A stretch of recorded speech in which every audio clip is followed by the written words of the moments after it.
So you said president, then you brought in Putin. Yeah. So then that discourages for somebody to think they can make a real change. Okay. Yeah. So two questions. One, if you are the president today, I'm sure you've thought about it. Yeah. What policies would you attack? Right now in America, I watched RFK. I don't know if you listened to the recording yesterday. I've heard. Yeah. What he said about the angle he would take with pharma, he says, all these things we're talking about guns. He says, how is it that we have the same amount of guns as Switzerland does per capita, but Switzerland hasn't had a school shooting in 21 years. Yep. We had it 21 hours ago, and we just had one last night, by the way, big one. I don't know, in Virginia, I want to say, right? 7 people shot. Yeah, 7 people shot just yesterday, right? Every day there's something. Every day. You're talking about fentanyl. You're talking about the drugs. You're talking about LGBTQ. You're talking about military-industrial complex, economy, taxes. What would be top 3 issues you would attack if you were president today? And that's so interesting, because before I answer that question, that ties back into what we were saying earlier about men's mental health. They pretend they give a shit about men's mental health. But if you come along and actually advocate and tell men how to be happier. I've been a sad man and a happy man. I am a man. I know exactly how it feels on all ranges of emotion. And I'll be honest with you right now. When a man is sad, yeah, there is an inclination towards aggression. That's how we're born. That's how we're evolved. We're evolved with that inclination towards aggression. We need that to protect and provide. That's who we are. We need that bravery. But having a bunch of depressed, sad men who have no emotional control is dangerous for society.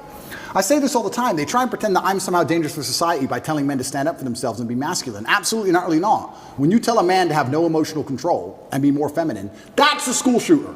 A school shooter is not a man with masculine accountability. He's a man who's told, act how you feel all the time. Then he gets picked on for long enough. Throw on some drugs on top his psychiatrist gave him, throw in a lack of a girlfriend, and he's had enough. That's where school shooting comes from. School shooting does not come from men being masculine. It comes from the absolute opposite of these things. And they know this. They know this very, very well.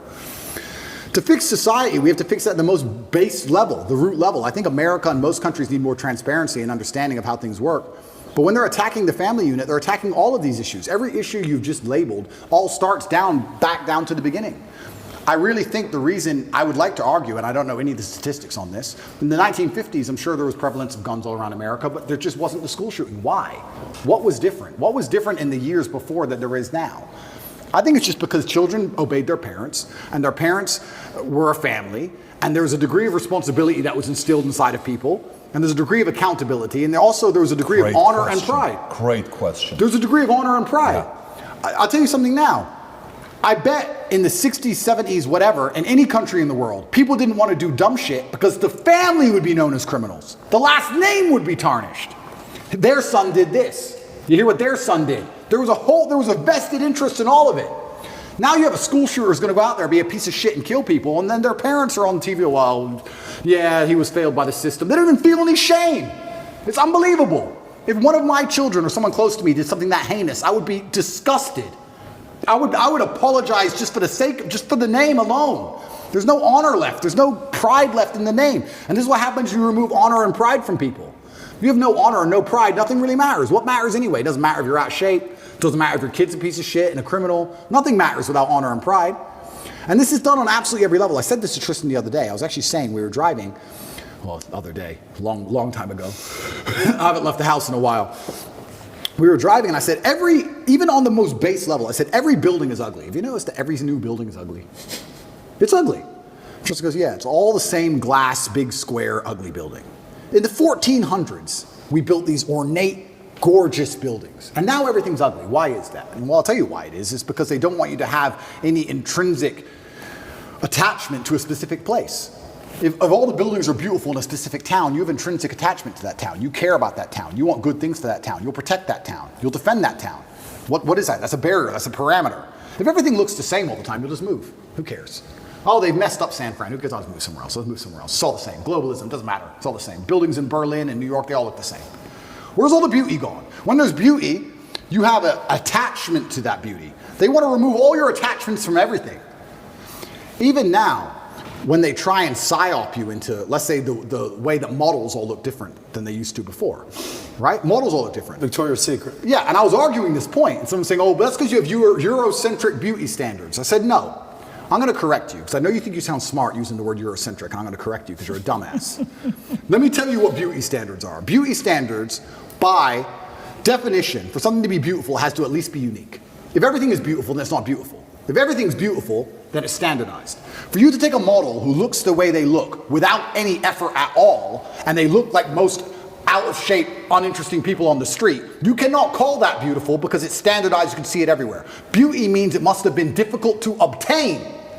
Whether it's a building, it's difficult to make because it's ornate, or a woman who's trained really hard to have a beautiful figure, that is difficult. Difficulty and beauty are linked. You can't have beauty without difficulty. You cannot show me another model and tell me that my Eurocentric beauty standards are saying she isn't hot, because that's not why. She isn't hot because she's made no effort. She hasn't tried. That's why. And they're doing this with everything. Everything is ugly. Nothing has a standard. Nobody has to try for anything. No parameter. No baseline belief of what's true and what's false. Everything's subjective. Your truth. No, there's the truth. There's no such thing as your truth. And this is an attack on every single level. They're assaulting us from everywhere. Even the buildings they build are assaulting you, so you can't even just drive through a town and go, wow, look how much energy has been put into this place. I love this place. I will not allow them to do it to this place. Now it's just like, we can move there. Let's move there. It's all the same anyway. It's all a Starbucks on the corner and a 7-Eleven. Who cares?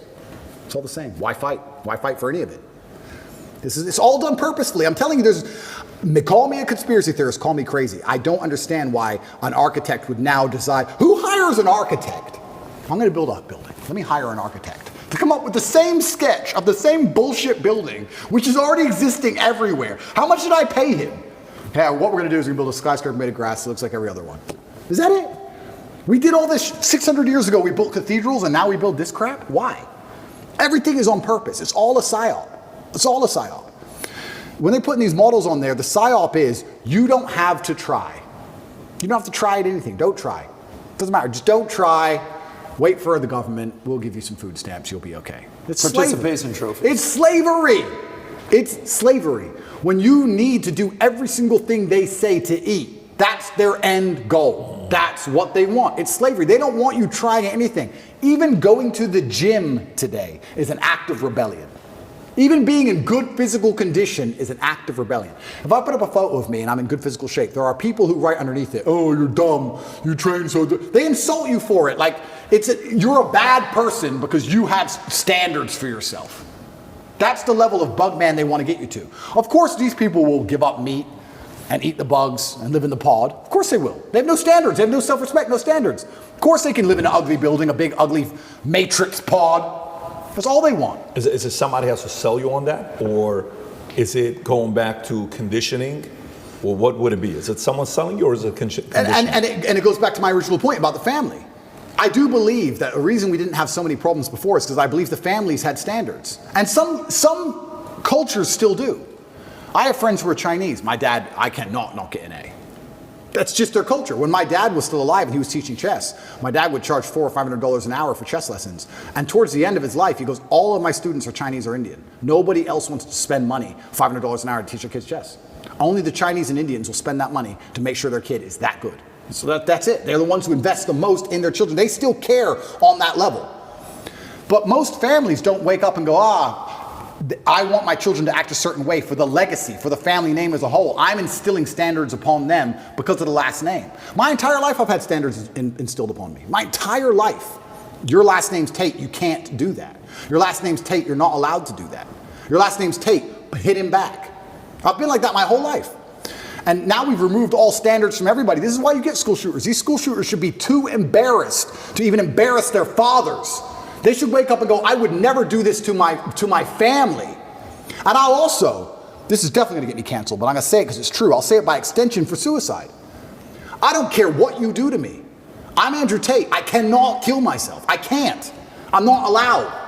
It's against the creed of my last name. I didn't have ancestors who suffered how they suffered, who went through what they went through, for me to be born to kill myself. That's not the end of my story. I refuse. I absolutely refuse. No matter how bad it gets or what bad situation I'm in, I refuse to do it because I have too much respect for my last name. I won't do it. And I think that a lot of things, a lot of men's mental health, a lot of crises can actually just come back to the old adages of honor. And you can fix a lot of it. Your girl left you, you miss her. I get it. We've all been heartbroken. She's with a new guy. You're upset. She doesn't care. You care. I get all of it. But There has to be a point where you get to a level of pride and you just go, that's not who I am. I lost her, that's life. You just got to get on with it. And the best way is to have, where do you find the strength when you're in these difficult situations? I always find the strength from my last name. I'm Andrew Tate. I'm Andrew Tate, so I just have to do it. I'm in a Romanian jail cell. I wake up, there's cockroaches in my bed. They're all over my face. What am I going to do, cry? Well, am I bitch out? Am I going to go and sign a piece of paper and say I'm guilty? I'm going to sell my brother out? Is that what I'm going to do? Am I going to go fucking lie and put these and sell the girls out like they want me to? Am I going to stand up and say I'm sorry for saying go to the gym like a pussy? No, I'm going to take the cockroaches off my mouth. I'm going to do some push-ups because I'm Andrew Tate. When shit really gets hard, honor and courage and bravery and your last name is all you've ever had. It's all you're going to have. And it used to be like that in the olden days. That's why no one did this dumb shit. They were just too embarrassed to even do it. And this is why you're saying, how do we fix the country? Absolutely, all of it comes down to the fact that, especially with men, none of them are bestowed with the things that the masculine essence needs to be a good man. You need pride, you need honor, you need a healthy level of ego, you need all of these things. We're taking it all from boys, and what are we giving them instead? Video games, porn, weed. And what do you expect of these people? What do you expect of these shit versions of men besides trash output? You're going to get garbage all across the spectrum. Either they're going to do nothing or they're going to do something bad. They're certainly not going to do anything good when they don't try for anything in their lives. How are they going to do something good? The scary thing about all of this is that there still are two teams in the world. And there is a side of the world where they don't accept this crap. How long is America going to compete globally when you have countries like China and Russia and these other countries where they don't do this? I don't know if you saw, they did that survey to kids of what they want to be when they grow up. Did you ever see that? Yeah, it was crazy. Every American kid wanted to be a YouTuber. Yeah. Every Chinese kid wanted to be an engineer or an astronaut. Yeah. Who owns the future? Who owns the future? We're in so much trouble. We're in so much trouble as a society, and what are we arguing over? It's insane. And what do they show you on TikTok, though? Absolutely, exactly. But let's stay on this. You asked a very important question. Let's go back to it. We had the same amount of guns, 1950 per capita. Brandon, can you look at that per capita, how many guns we had in 1950 versus today? Yeah. But it's relatively the same. Gun laws haven't changed dramatically from 1950 till today. What's changed from then to today? We took out God out of school. Prozac was invented in 1987. Yep. The law to legalize advertising drugs, big pharma, in America was 1985. It's only two countries in the world that can advertise, us and New Zealand. Crazy. So you got God, you got Prozac, you got big pharma advertising, you got the LGBTQ movement that's taking place. You got all of that taking place to where we are today. So when you're talking about guns, what has changed? It's not the guns that's changed. Society has changed. Standards have changed. Completely. So how do you fix that? So if that is the biggest problem you're selling, number one, here's a problem. Let me sell you why this is the problem. Okay, the people are like, you're right, I'm buying it. Give us a solution. What's the solution? Yeah, I think the solution comes back down to family values, and that's a very difficult question to answer because it's across the entire spectrum, right? I do feel like it's almost a race to the bottom for men and women now in the modern society. I don't think women are being very good women. I don't think men are being very good men. And I think both of that is accelerating against each other, and it's a race to the bottom. How do you fix that? It's difficult. It's hard. And I still think one of the easiest ways to do that is God.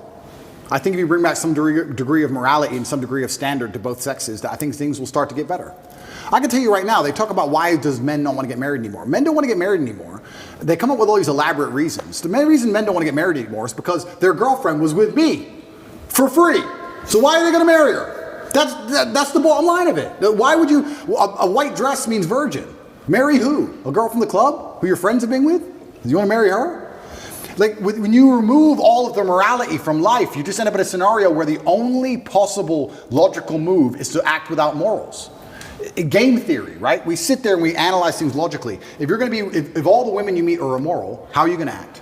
You act morally, you get wrecked. So how do you act? Immorally. It's a race to the bottom. We have to fix society as a whole, and it comes down to even the most basic things like female promiscuity, the most basic things like men sticking up for their last name, the most basic things like men having to be too honorable and too proud to be out of shape or be poor or not take care of a woman. I'm not just talking about women, I'm talking about men. Any woman who's with me, her life is fixed. That is my job. I'm Andrew Tate. I would be embarrassed to have a girl say, I'm Andrew Tate's girlfriend and have to work her job unless she wanted to. She can do anything she wants. She's my chick. You can have anything. You run the world now. You're with the top G. Anything you want is mine. I'll take care of you in every single way, but you must take care of me. I take care of you financially and physically. You must protect me spiritually. You must do your job. It's a race to the bottom on both sides. And when you have two genders racing to the bottom and then a child is born, what do we expect from this child? Who's raising the child? The school, the TV, the internet? You trust these people? Look what they're injecting into them. So another thing that's very interesting. You talk about the 1950s, another thing that was different. In the 1950s, parents raised their kids. Who raises kids nowadays? School, Internet, Twitch. How much time do you spend talking to your child compared to the programming they get from the Matrix? You're losing in terms of pure minutes. You're losing. You can't even control what your child sees in school anymore. You don't even know. And when you find out they do what they did in California, they're like, what? Most people don't even know this. You have children 15 years old, I've seen it on YouTube, arguing with their own parents, disagreeing with their own parents. The whole point of having children is to instill your values in them. I want my sons to be Emery, Andrew, Tate. They must think and act and be like me. And for someone, I've had people say to me, what if they're not? If they're not, they're not. That's fine. But the whole point of me having them was my lineage. That's the whole point of me suffering to raise them was my lineage. Why would I raise them to be anything other than what I believe I should be and they should be? That's the whole point of it, and I'm proud of that. I'm not going to sit and apologize for wanting my sons to be Tates. I'm not going to apologize for it. I don't care what the school wants them to believe. They believe what I want them to believe because they are mine. But all of that's gone.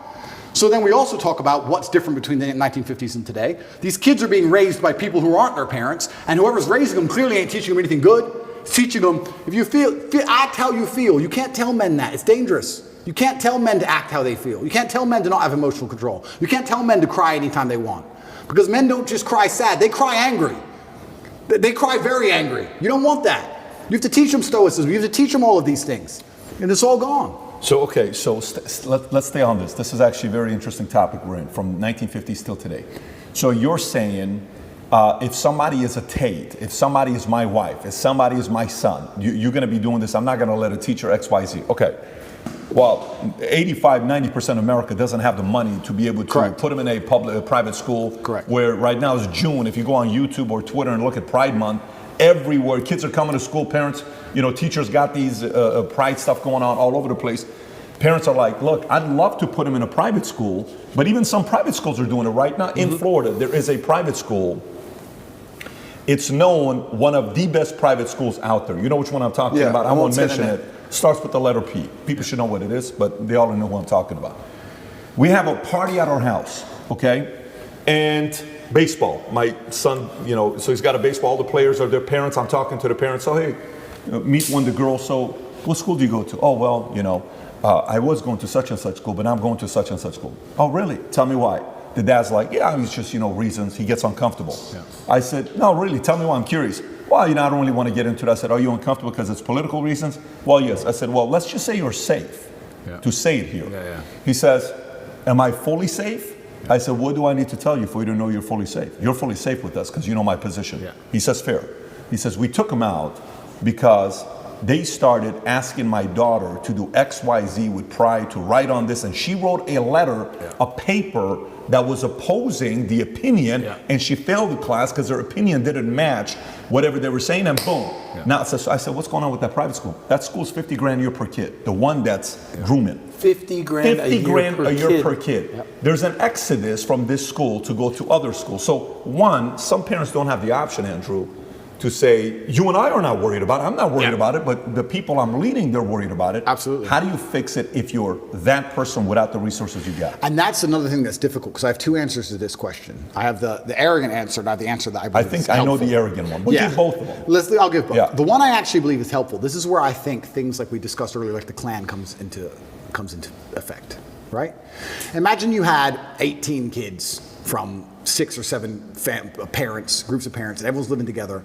The family unit, the energy and the ethos and the merits of that particular clan is going to be so much stronger and difficult for the matrix to penetrate and break. Their best friends are the people they live with. The kids live with the other kids who believe the same as them. The parents all agree. When you're a clan, you're far more difficult to attack and assault.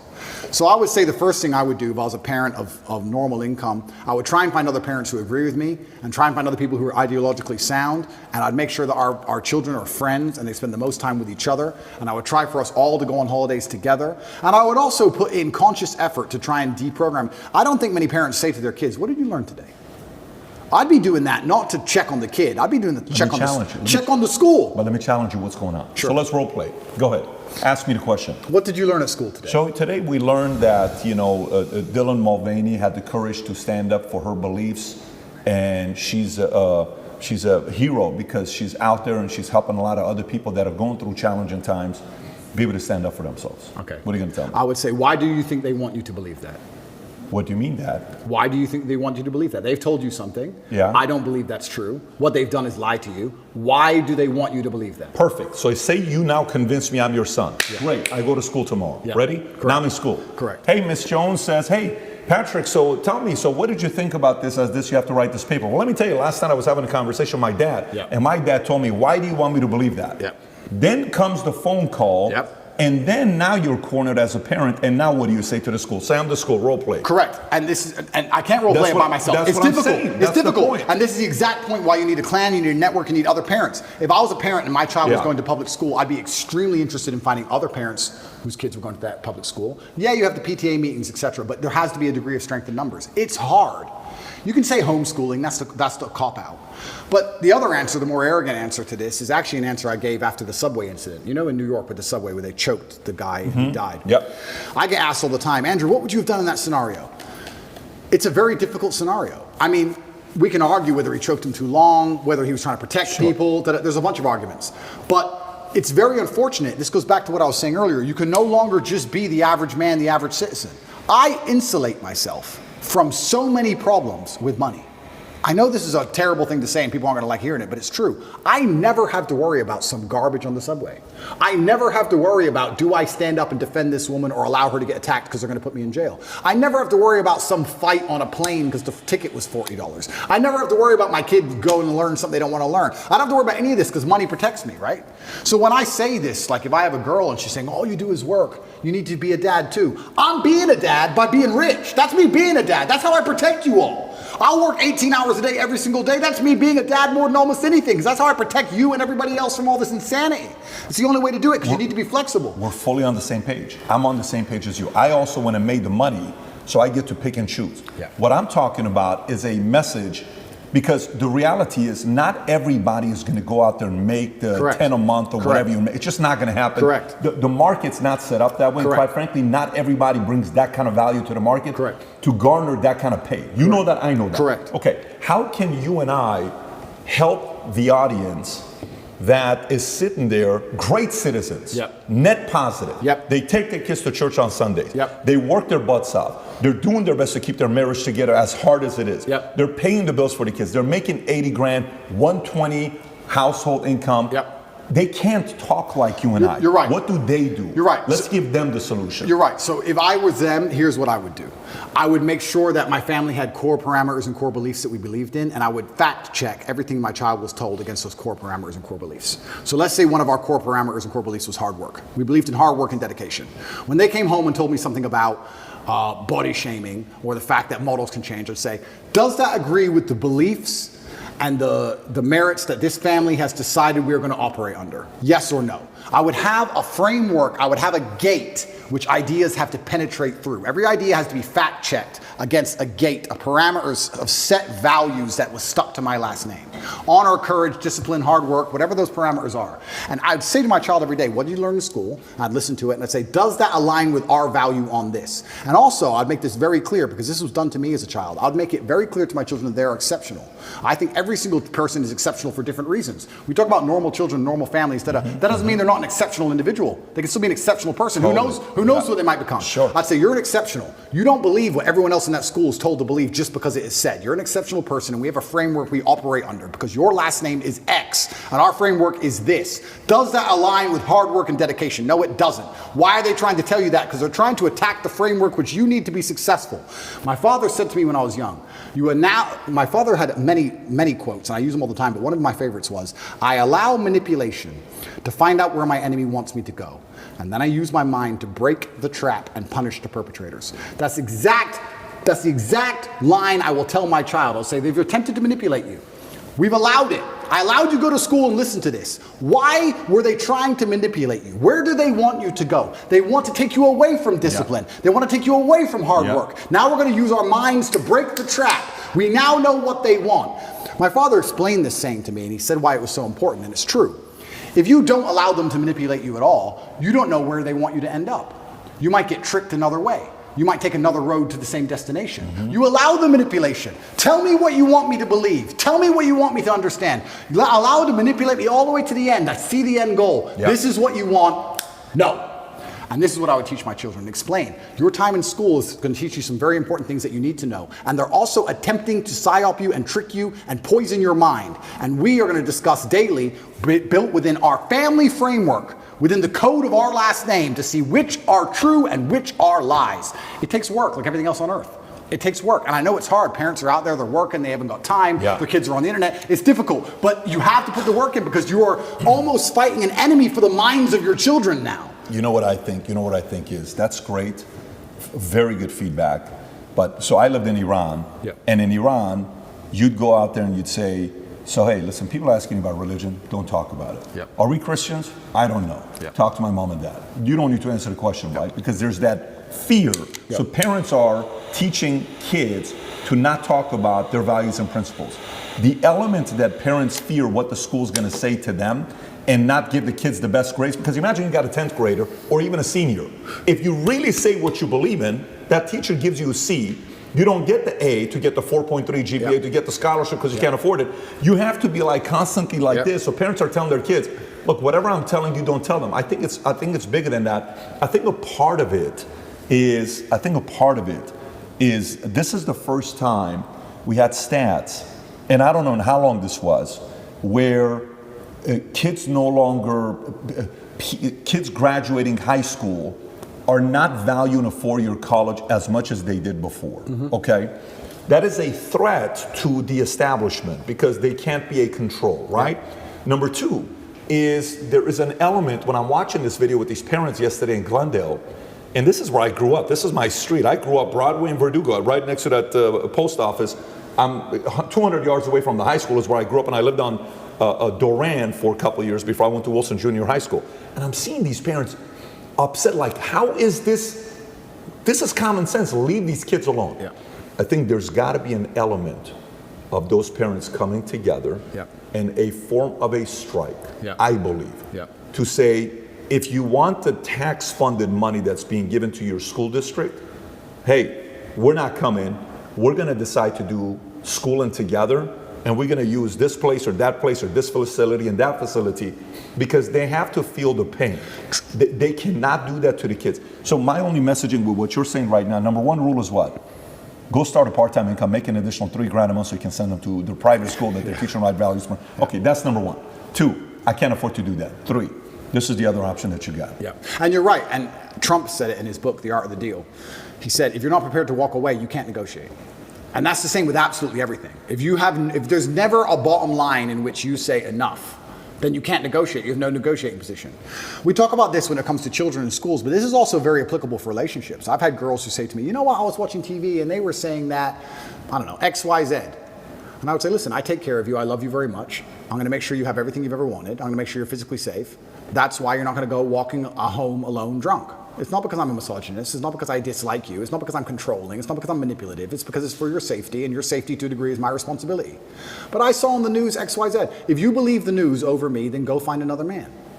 You have to be prepared to walk away, right? This is the bottom line of it. This is what I personally believe. These are my values. 100% with you. These are my values. And this is what I personally believe. If she says, well, no, I'm not listening to you, and I stay with her anyway, well, then it's over, isn't it? And then she's going to do whatever she wants. But not everybody can do that because you've earned the right. Again, the proposition you're offering is so high that they have to sit there and say, I can't lose this guy. Completely. And this is where we go back to the original point about how difficult it is to be the average man now. It's becoming more and more difficult. We're in a position now where you have a racetrack and you have Ferraris and Nissans. And yeah, we can discuss how the Nissan might beat the Ferrari, but the truth is, it's hard. It's very, very hard. If I was a man and I was starting all over again, I would do the same things I did. I would wake up and say, okay, this game is extremely difficult. my best chance is to level up my character to a point where the game becomes easy. Because life does become easy at a certain point. Yes, now I'm in a very unique situation. But before this situation, I had only 3 problems in my life. My health, which I take care of, my woman, who I take care of, and money. That was it.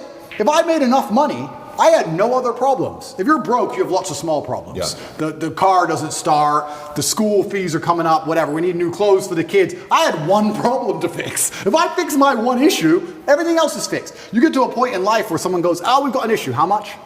Just tell me the number. I don't even want to know the ins and outs. Just do the transfer, make it go away.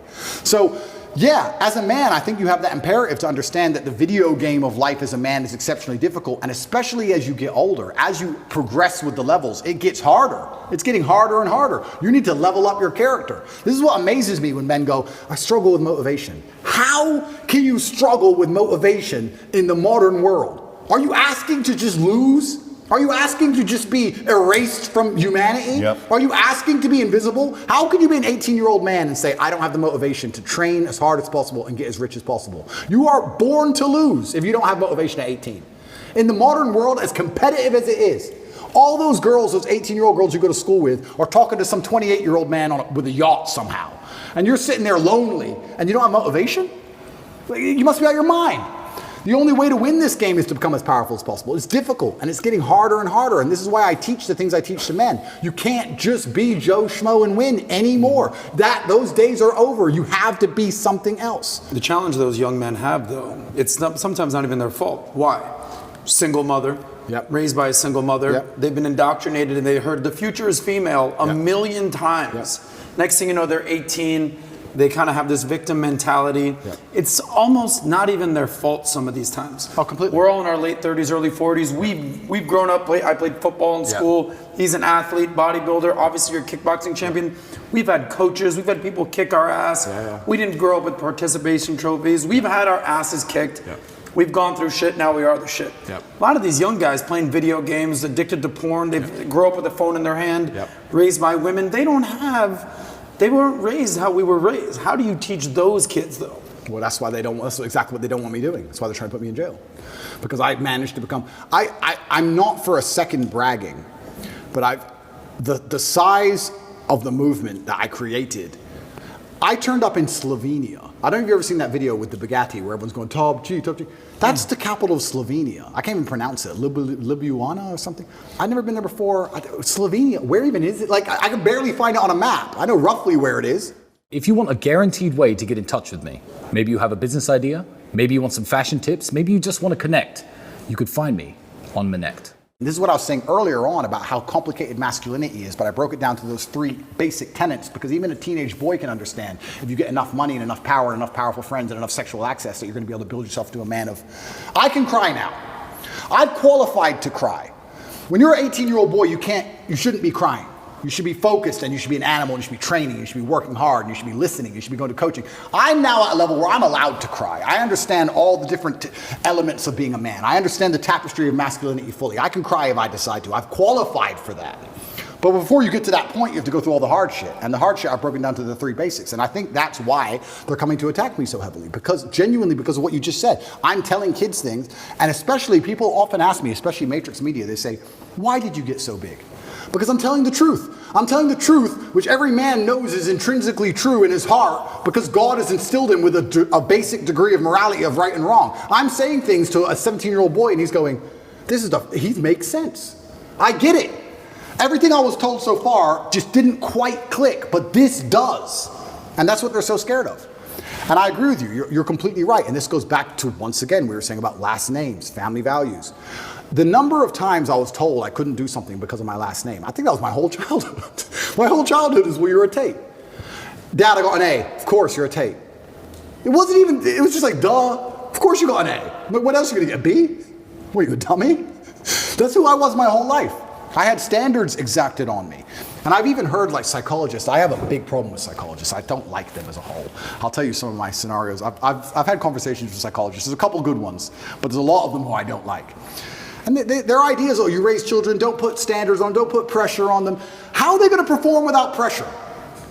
Do you have pressure to perform in your business? Because I certainly do. Every day. I certainly do. Pressure makes diamonds. You think I didn't have pressure to perform when I sat down with the BBC and they tried to set me up? You think I didn't realize instantly? Okay, war. She's ready. You think there's no pressure? You think there's no pressure when they try and stab you to death? There's no pressure in life. You're going to raise a child and say, give him no pressure, give him no standards, so he can just be a kid. And what's he going to mold into? Absolutely and utterly not. Life is pressure, especially as a man. You need to have these exacting standards. That's how it is. My whole life was a pressure to perform to my last name. That's all it's ever been. I don't know how anyone's raised any other way. So yeah, it's crazy. It's a very difficult problem to fix. I agree with you. It's a very difficult problem to fix. But I think it starts with baseline things. And this is also why I feel like I have such a duty to act. I'll give you an example. If I could lie right now for $10 million and nobody would find out, nobody, I still couldn't do it because God would know and he'd punish me sooner or later. I really truly believe that I would pay the price for that lie. I truly believe it.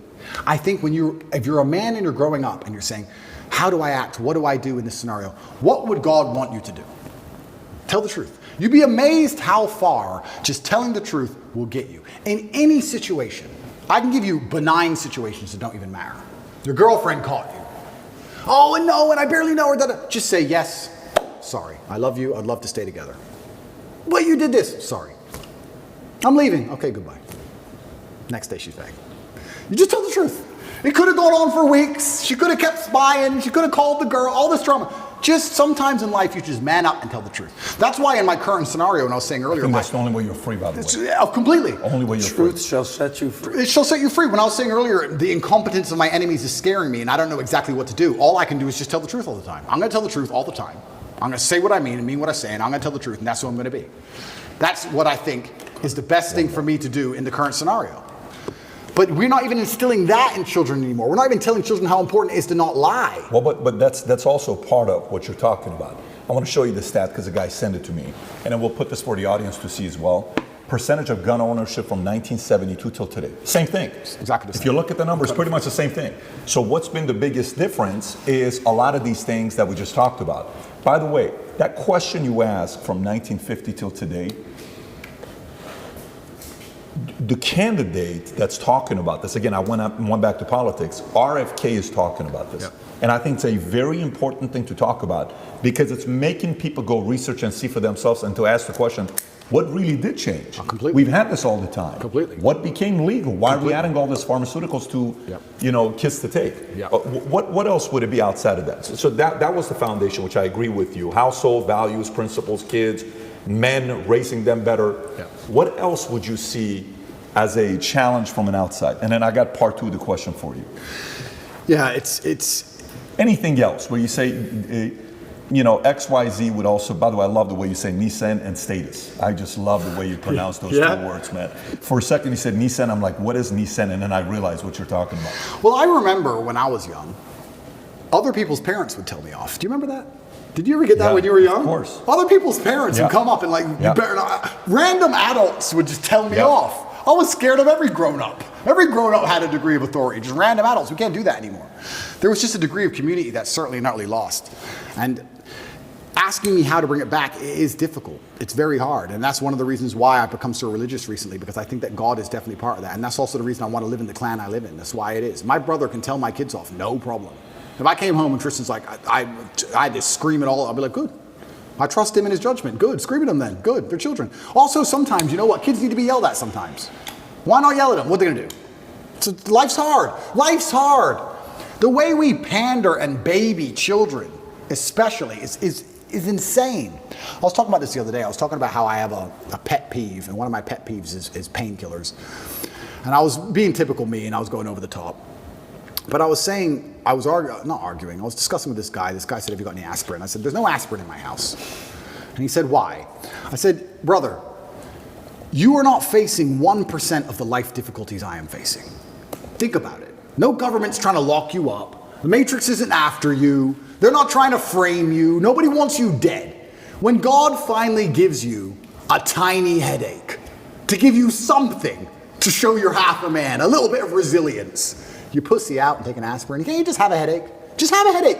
And not only just have a headache and don't mention it, because I don't care. So don't even talk about it. Nobody needs to know. Just have a headache and be quiet. I have a headache, Twitter. Yeah. What do you want? Do you want therapy? You want sympathy? Nobody cares you have a headache. Shut up. It kind of goes back into my original conversation when I was saying I don't like psychotherapists and all their garbage, because they're constantly, I don't believe in, I've had conversations with therapists a few times, and my biggest detractors and enemies say, you need to talk to a therapist. The last conversation I had with a therapist didn't go very well. I said I didn't believe in most of their field and that it was garbage. And she said, why? And I said, because there are some boys who don't drink alcohol because their dad was an alcoholic, and there are some boys who are alcoholics because their dad was an alcoholic. You have the same scenario and different outcomes. So I don't believe in it. And she said, well, no, it's not an exact science, but we have generalized rules that we can follow that lead to patterns of behavior. I said, but I'm not a generalized person.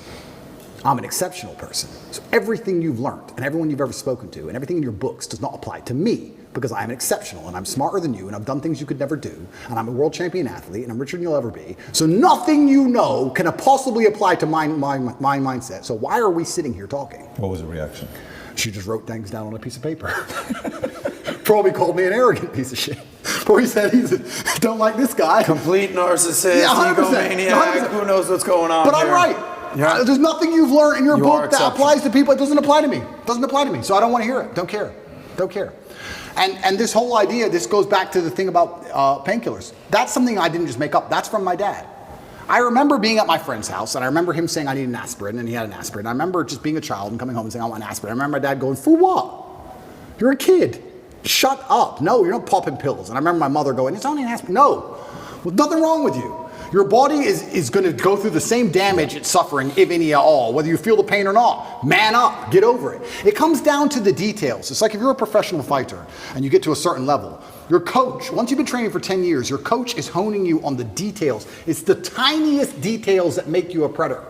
The tiny things. Mayweather does 1% better than the guy he beats. It's the tiny details. So simple things like denying a child a painkiller when you know there's nothing wrong with them. I'm not saying if he had surgery, you can't have painkillers. I'm saying if he walks in, there's nothing actually wrong with the kid, say no. It's all the tiny little things you need to do to instill pain. You need to instill that resilience inside of them. I was in jail, and I could just hear crying and sobbing from every cell but mine. Everyone's in there having a mental breakdown, but me. And the scariest thing about my position, and I think it's the position for most people who end up in jail in Romania, because of how the legal system works and the extensions and that, you don't know how long you're in there for. You don't know. It could be a year, could be 5, could be 3 days. That's what messes with your brain. You're like, do I prepare for 6 months of this? Do I prepare for 5 years of this? What's going on? Nobody knows. Everyone's in there having mental breakdowns but me. Why did I not have a mental breakdown? Because I've had too much crap happen to me too many times and never took the painkiller, never took the easy way out, never asked for the therapist, never been a bitch about it. This is how life works. There's no way to the top besides the difficulty and the pain and the trauma. I'm really flabbergasted that there's men out here who still believe they're going to somehow become something of importance without it. Of course she broke your heart. Good. I'm tired of people complaining and crying about it. That's the game. That's the life. So yeah, it comes down to tiny things, even down to painkillers, smallest things. Another thing my dad used to make me do, he used to just make me drink water. I remember being a kid and it would upset me. I'd be sitting there playing chess or whatever. He'd say, go drink 2 liters of water. And I'd go and I'd get some water and I'd start drinking it and say, I'm not thirsty, I don't want to drink the rest. And he'd stand there and make me drink all 2 liters. Now I understand it was just compliance. 2 liters of water is not going to hurt me. Not going to hurt me. Do I really need it? Who knows? I drank a liter. Why do I have to drink all 2? Because he said so. That was the household. If I tried to rebel, I really don't want it, I'm not thirsty, you're going to drink that water. That's it. And it's all these tiny things that instill discipline in you. Over a long enough time frame, drink water. Yes, sir. Bring that to compliance today, though. Bring that to compliance today. Say your dad is around today, Yep. and you're 12 years old, Yep. and you're living in Ohio, Yep. okay? And your dad is teaching you compliance. Yep. And your dad says, okay, so now teacher in school tells you what to do. He's right, he's this, he's that. What is the angle you're taking at that time? Yeah, and that's another thing that's difficult, because back then it was much easier to say you shouldn't get in trouble at school. Right. Much easier. Than Today it it's is now. kind of like a badge of honor almost. Almost. If you stand up. Almost. And it is hard. But my loyalty was always to my last name above anything else. This just depends where your loyalty lies. I think that everyone, when we talk about, we can link back into religion and talk about atheists. I don't think there is such thing as an atheist nowadays. I think everyone has a religion. If you're not religious to God, you're religious to either this woke agenda, or you're religious to a political party, or you're religious to some kind of perversion. Everyone's religious to something. You have to decide what is you're most loyal to above everything. You have to put these things in hierarchy or order. In our last talk, I said this. A lot of people hold beliefs and they don't know where they got them from or why they hold them. There's people walking around who believe things and they don't know where it came from or why they so strongly believe it. They don't even have any personal experience to link it to. You truly believe 2 + 2 is 5. Why? Oh, because it just is, and the news. No. What happened to you that made you believe? Nothing's even happened to you, and you believe this with your complete core. You've been psyoped. I know where my loyalties lie. I've had them in order. I know who I put above others. I absolutely not only know. And sometimes in the most harsh situations on earth, there's going to be scenarios in life which are completely and utterly, they're unexpected and they're exceptionally rare, where you have to make very difficult choices. But I know my hierarchy. I know if I was in a position, a hypothetical, where I had to choose between my brother or my girl, there wouldn't be a, oops, what do I do? I know the choice. It's never been the case between the two of you? It's never been the case between us yet. But if it happened, I know it would be. I've had girls say, I've had girls try and give me the line. I've had girls do it. I've had girls say, if you're gonna live with your brother, then it's gonna be weird. No, it's not what I'm asking. What I'm asking is, has a girl ever come in between you guys since you were kids? Never. It's impossible. That's because of the value taught down. Completely. It's absolutely impossible. So the hierarchy of compliance and respect at that time, last name was first. Where would it be today? If you're raising kids today, what is number one? Is it God? It is God. Is it me second? Then who? No, it is God. It's God first, and then it's the last name and the legacy in my teachings. I think it has to be God first. I think it has to be God first because God is the only thing that can resist this insanity. What is happening is truly evil. This is not some different worldview. No, it is evil because it is dishonest. Anything that is dishonest must be evil. It is a lie. All of it is a lie. It is constructed deliberately to be a lie. It's deliberately constructed to alter the minds of people to believe in lies. It is evil. So it has to be God first because God is truth. And I believe if I have children who put God first and then put respect for the last name and the things I've taught them second, it's very hard to corrupt them. How are you going to truly corrupt these people? It's going to be very difficult. And that's what I always try and do. And that's how I was raised. I was raised in a Christian family. I was actually raised religiously. Then I thought I was smart when I became atheistic. Because, there's a lot wrong with the world. And obviously I've already apologized for that and understand I was completely wrong. But respect for my last name, even to this day, is still there. And that's why I say to my girlfriend, if we were walking down the street and 10 men approached with machetes, I'd just have to die. I can't be Andrew Tate ran away. I just can't. I can't be Andrew Tate ran away. I can't do it. That's the bottom line. If you're living in this clan, right? You're living here, your family, Tristan's family, you're raising your family. Muslim, Islam. Your brother's still Christian. How's that going to work? Well, there's one God. God's first. There's one God. I truly believe there's different paths to God. I truly believe that. Like I said, I'm not a religious scholar, but it says in the Quran, people of the book. Even as a Muslim man, I'm allowed to marry a Christian woman. They are of the book. It's only atheists that the Quran has a problem with because there's something morally corrupt with them. But if you're a person of the book, a person of faith, we're not even says inside the Quran, we're not supposed to convert you or insult you. We're not here to insult you or correct you. There's one path, there's different paths to the one God. I truly believe that. And another thing I'll say about clan living, in my experience, I think that men quite often get along in those scenarios. If anyone is hearing the idea of this and love the idea of this, but they feel like it would be argumentative or there'd be problems, I think that comes from the women. I think it's when women don't like each other or the woman's in the man's ear. You're too much with the guys. I think the women are more against it than the men for some reason, unless you have a very strong frame in the relationship. I don't have that problem, but in general, the men get along. The men love it. I think it's quite firm and quite rigidly installed inside of the basic psyche of men. We like that. Men feel best in a gang, in a group. It's why we charge at the gunfire. When we're with our boys, it's when we feel strongest. It's why we go out and drink and party when you're with your guys. There's something inside of you just feel like on fire. I think men have that. A lot of the time it doesn't seem to work and it breaks down because women can be unhappy in certain scenarios. But this is why, especially in some ethnic communities where the gender roles are more specific and defined, where the man is in charge and the woman does this, they can all live together in peace. It's much easier for them. Like I said, I grew up in a town full of Muslims. They'd have 10 families in one house. The women cooked, cleaned, looked after the children, looked after their man. The men all worked, made a bunch of money. bunch of average-ass jobs, and they were all millionaires in 5 to 6 years. Connect is an application which allows you to take a minute to connect with influencers from all around the world. My name is Andrew Tate, and I'm available to speak directly to you on Connect. So if you like this clip and you want to watch another one, click right here. And if you want to watch the entire podcast, click right here.